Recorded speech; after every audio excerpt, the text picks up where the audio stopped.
Hey everybody, this is Ryan McClanahan with HistoryThroughCards.com. Hope you're all doing very well today. I'm a huge fan of billiards and pool. I've been for as long as I can remember, and I still play. And today I wanted to tell you a little bit about Joe Davis, who is really more known for being a snooker player, probably one of the greatest of all times, than he is a billiards player. But he did start out in billiards, and he has 4 championships. He actually has 15 snooker championships in a row from 1927 to 1946. And there was no championships during World War II. Otherwise, he'd probably have more. He does have a couple of cards, and he's got a 1936 champions. I think it's Odgins. I don't have this card. I wish I did, but I wanted to tell you about him anyway. And just in case you guys end up wanting to grab one of his cards, he does have a few of them out there.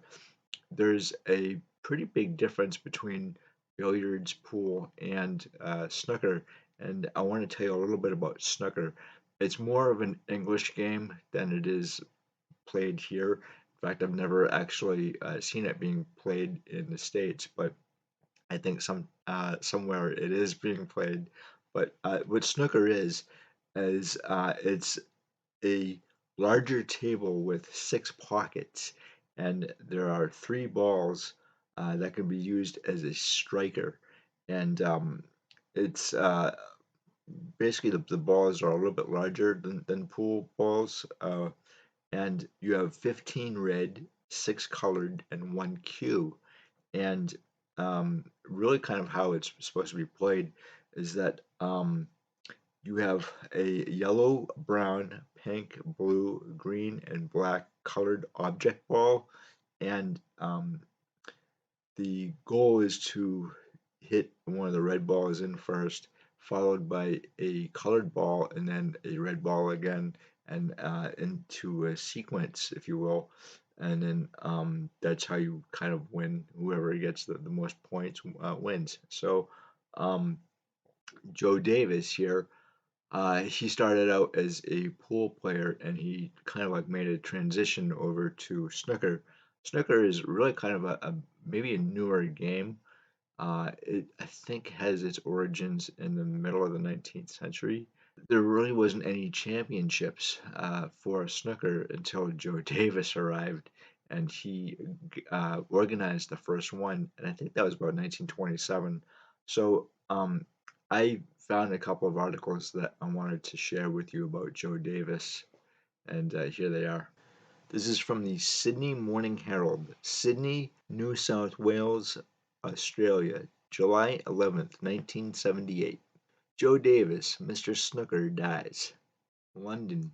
Joe Davis, known as Mr. Snooker, who retired unbeaten from snooker championship play in 1946 after 20 years as world champion, died today, aged 77.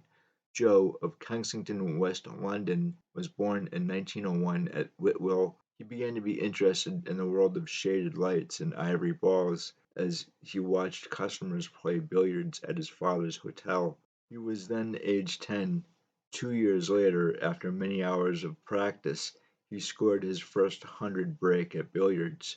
Gradually, he began to take an interest in snooker and won the first world professional snooker title in 1927.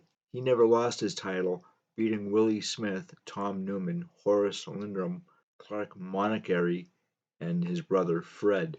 In 1914, Joe Davis had made a 980 break at billiards, and in 1928 won the world billiards title from Tom Newman after being runner-up for 2 years.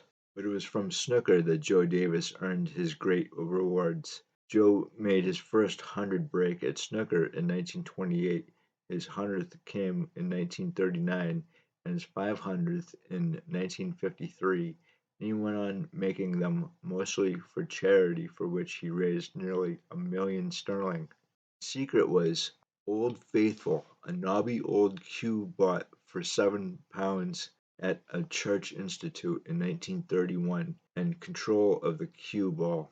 Joe ordered hundreds of new cues, but Old Faithful was used in all of his championship matches. In 1948, it was lost at Victoria Station.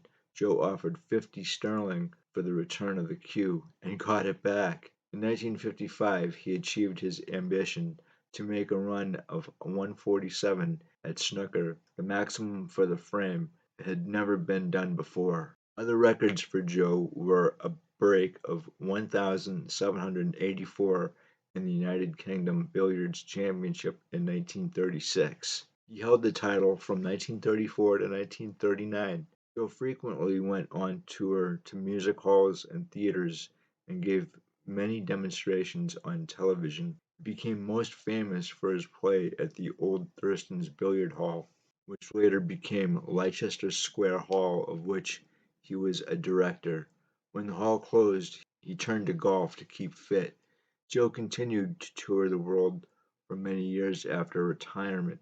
In 1963, the Queen awarded him the OBE, Order of the British Empire, to set the seal on an unequaled career. Joe suffered recurrence of heart complaint while watching the World Professional Snooker Championship in Sheffield in April of this year. He was driven back to his Kensington home where he collapsed on the pavement and subsequently underwent 6-hour operation at St. Mary's Hospital, Paddington. His wife, former singer June Mallow, said then, "There is no use pretending that Joe is not very ill."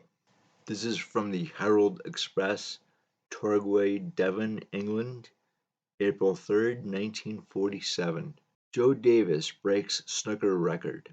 Joe Davis, world snooker champion in his most satisfying form in a match against Jack Nile at the Century Billiards Club, Torquay, yesterday afternoon, achieved 3 century snooker breaks in one session, namely 105, 102, and 101. This effort is unparalleled in the history of the game, and it is unlikely it will ever be beaten or even equaled. At the conclusion of the third break, he was given a tumultuous ovation by the spectators.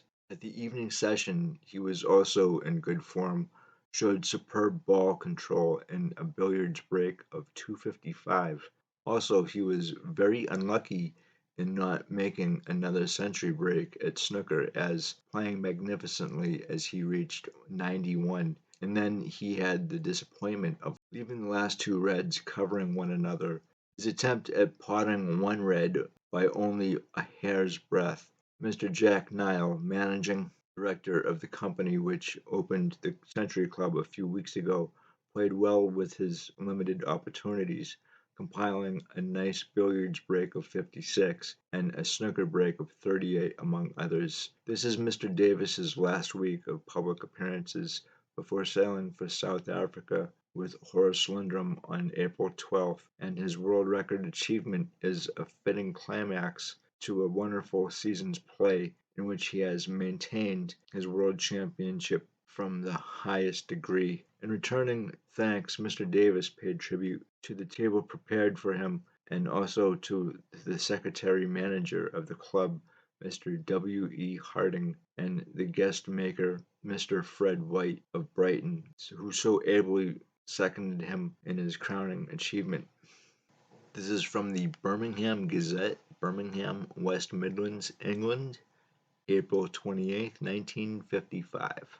Snooker 147 will not be recognized. Joe Davis's maximum snooker break of 147, made in a match against Willie Smith of Leeds at Leicester Square Hall, London, in January, will not get official recognition as a world record. The Billiards Association and Control Council announced yesterday that they will not recognize it because the match was not played under their official rules. Davis and Smith played under the rule introduced by the professionals themselves, whereby after any foul, the player can compel the offender to play the next stroke. The council has never recognized this rule, which was adopted by the Professional Billiards Players Association, formed after a breakaway a few years ago over a dispute regarding conditions for the World Championship.